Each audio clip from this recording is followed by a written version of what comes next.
Welcome back to the channel. Today, we're diving into a shocking murder case that shook the entire United States, a story that not only rocked New York City but also challenged the American legal system in ways few cases have.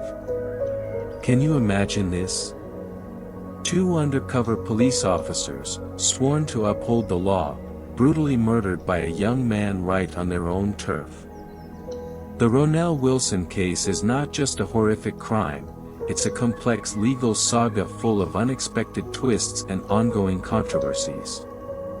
Join me as we explore this story and uncover why a killer like Wilson could make justice itself wobble, raising big questions about fairness, human rights, and the limits of our modern legal system. Part 1, Case Background. Darkness suddenly descends on the city that never sleeps.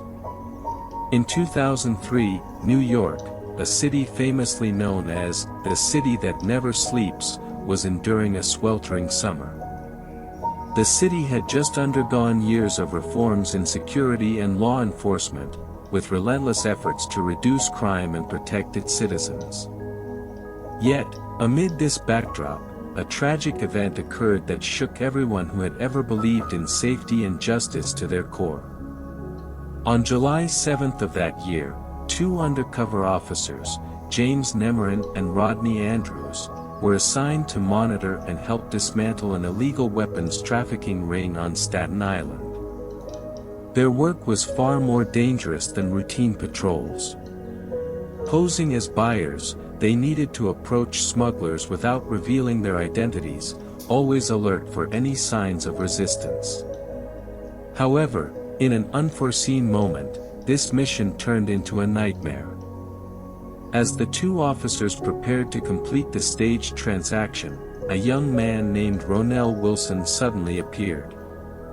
Without warning, he pulled out a gun and coldly shot both officers in the back of the head, instantly taking their lives. Wilson's actions did not stop there. After committing the murders, he stole the officers' car to flee the scene, leaving behind a heart-wrenching scene and a community stunned by such brutal inhumanity. No one could have imagined that a 21-year-old could commit such a savage act in the heart of America's busiest city. The question that arose was not only about the killer's actions but also about the deeper reasons behind them. Ronell Wilson was not previously a prominent name in the news, but his life contained many untold mysteries. Growing up in a challenging environment, Wilson could be seen as a product of harsh circumstances, where violence and social instability intertwined with everyday life. But does that justify such a horrific crime? This case was more than just a legal incident. It peeled back the layers of society where poverty, mental pressure, and violence erode the souls of young people, turning them into potentially dangerous offenders. This heartbreaking event not only robbed the families of two beloved men but also sparked outrage throughout the community and the entire nation. Questions about security and society's responsibility in educating and protecting its youth became more urgent than ever. As the investigation unfolded, authorities faced enormous public pressure and the responsibility to uncover the full truth. Every trace, every clue was meticulously followed to bring the perpetrator to justice. More than a simple murder case, this was a costly lesson in how society deals with the complex interplay of psychology and life circumstances within individuals, where good and evil collide within seemingly ordinary people. Part 2, Investigation and Trial, when justice begins to unfold. Immediately after the crime, the New York Police Department launched a large-scale investigation to identify the perpetrator. The crime scene on Staten Island became the focus where investigators meticulously gathered every possible clue, from bullet casings and fingerprints to physical evidence around the area. Every small detail was carefully examined to reconstruct a complete picture of what had happened. Ronell Wilson quickly became a prime suspect. A friend who knew Wilson voluntarily provided information, recounting that on the night of the crime, Wilson appeared unusually agitated and was carrying a handgun. Notably, witness statements placed Wilson near the illegal weapons transaction site just before the two officers were murdered. "I saw him lurking around there, seemed like he was waiting for something. His eyes had a strange gleam," a witness told the police. However, arresting Wilson and collecting solid evidence was no easy task. Wilson was highly cautious and firmly denied all accusations. Police had to employ thorough investigative methods, combining modern forensic techniques to build a strong case. Wilson's trial began in 2007, attracting intense public and media attention. Standing before the court, Wilson steadfastly pleaded not guilty. Yet, prosecutors presented a substantial amount of clear evidence, from physical traces to witness testimonies, that gradually convinced the jury of his guilt. "Prosecutor, Mr. Wilson, can you explain why the shell casings found at the scene matched the gun registered to you?" "Wilson, I don't know anything about that. I didn't do anything wrong." The contradiction between Wilson's statements and the physical evidence became the trial's focal point, creating a tense courtroom atmosphere. Moreover, Wilson's refusal to admit guilt was later used as an aggravating factor in sentencing, sparking major controversy within legal circles. Ultimately, in 2007, Wilson was sentenced to death, one of the harshest penalties applied in New York, especially for the murder of police officers. This verdict largely satisfied public demand, serving as a statement of the law's strictness against attacks on law enforcement. However, even at this moment when justice seemed served, dissenting voices began to emerge. Wilson's supporters and human rights organizations raised questions about the fairness of the trial, particularly regarding the use of prosecutorial tactics to increase sentencing severity without fully considering the defendant's rights.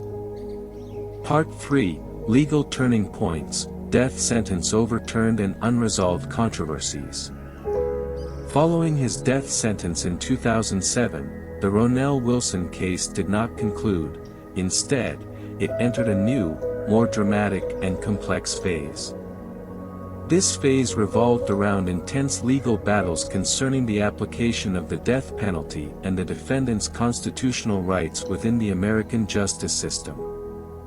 In 2010, a seismic shift occurred when the Federal Appeals Court overturned Wilson's death sentence. The core reason was a significant violation of Wilson's constitutional rights during his trial. A critical issue was the court's use of Wilson's refusal to admit guilt as an aggravating factor to impose a harsher sentence. This practice directly conflicted with the fundamental legal principle in the U.S. that no one can be penalized simply for pleading not guilty. This decision ignited widespread debates across public opinion and within the legal community. Many argued it was a stark reminder that, despite its rigor, the legal system is not infallible, especially in life and death cases such as capital punishment. Defense attorney: "We cannot allow a death sentence to stand when it is based on a violation of constitutional rights. Justice must be served transparently and fairly." Prosecutor: "But this crime is too severe, and those who kill police officers must face the harshest punishment." After the death sentence was overturned, the case was retried in 2013. A new jury was convened to re-examine the evidence and render a final verdict. Once again, Wilson was sentenced to death, reigniting public uproar and controversy. Yet, not everyone agreed with this verdict. The reinstatement of Wilson's death sentence exposed deep contradictions in the American legal approach, on one hand, protecting defendants' rights, and on the other, enforcing the harshest penalties on the most serious offenders. This legal saga continued to draw close scrutiny from human rights organizations, which consistently warned about potential human rights violations and questioned the fairness of death penalty cases. Throughout this tumultuous process, Wilson's case became emblematic of the ongoing national struggle over capital punishment, a clash between the desire for retribution and the imperative to uphold constitutional protections. Part 4: Intellectual Disability and the Right to Life, a battle that changed destiny. The Ronell Wilson case entered a new, unexpected, and controversial chapter when humanitarian and legal aspects of human rights came to light. In 2016, federal judge Nicholas Garaufis issued a groundbreaking ruling. Ronell Wilson was determined to have a significant intellectual disability. This was not merely a medical finding but directly impacted Wilson's rights under the Eighth Amendment of the U.S. Constitution, which prohibits the execution of individuals with intellectual disabilities. This ruling completely changed the course of the case. Wilson's previous death sentence was overturned, and he was resentenced to life imprisonment without the possibility of parole. This is one of the rare instances in the U.S. where a defendant convicted of a serious murder was spared the death penalty due to intellectual disability. The court cannot carry out the death penalty on someone who lacks the capacity to understand the consequences of their actions, Judge Garaufis emphasized during sentencing. This is not only a legal matter but also a profound humanitarian lesson for our society. The decision immediately sparked fierce reactions from the victims' families and many members of the public. They argued that despite the intellectual disability, the act of killing 2 police officers was unacceptable and deserved the harshest punishment. However, for legal advocates and human rights organizations, this was a major victory, a testament that the law must not only punish but also protect the vulnerable, even within the criminal justice system. This ruling opened up widespread discussions on how intellectual disabilities are perceived in serious criminal cases. It raised questions about the boundaries between criminal responsibility and the defendant's cognitive capacity, as well as the necessity for a more just and humane legal system. For Ronell Wilson, this ruling not only spared him from execution but also made him a symbol for those marginalized and unfairly treated due to inequalities in life and the justice system. Part 5: Lessons from the Case, Justice, Compassion, and Unanswered Questions. The Ronell Wilson case is not simply a story about crime and punishment. It also serves as a verdict on society's approach to understanding and dealing with individuals in special circumstances, especially within a strict legal system like that of the United States. Through the long journey of this case, from the tragic moments at the crime scene, to the tense courtroom battles, and finally to legal decisions that can be considered groundbreaking, we clearly see the intersection between justice and compassion. A profound question arises: can justice truly be served when human beings carry limitations and invisible wounds? When truth is not always black and white, but lies within complex shades of gray in life? Can we punish someone who does not fully understand their actions? Is justice also about mercy and understanding? Moreover, the case poses significant challenges to the legal system. How can it protect the rights of the accused while ensuring the law's strictness? How can it prevent grave mistakes in criminal cases that could lead to wrongful convictions or unfair sentences? For Ronell Wilson, his life and case serve as a warning to society, a call to view people more holistically, with empathy and responsibility.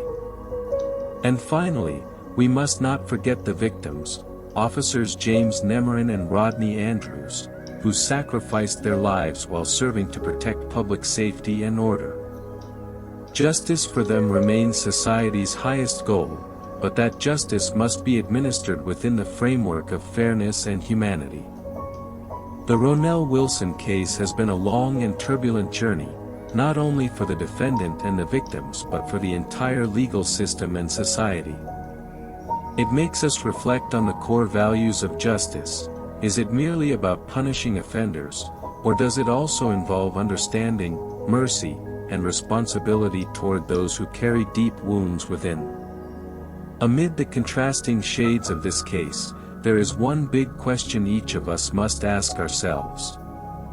What truly is justice, when the people we punish are also those with limitations and hidden suffering? The answer may not be simple, but the search for it is the first step toward building a fairer, more humane, and better society. Thank you for joining me on this journey to explore the Ronell Wilson case.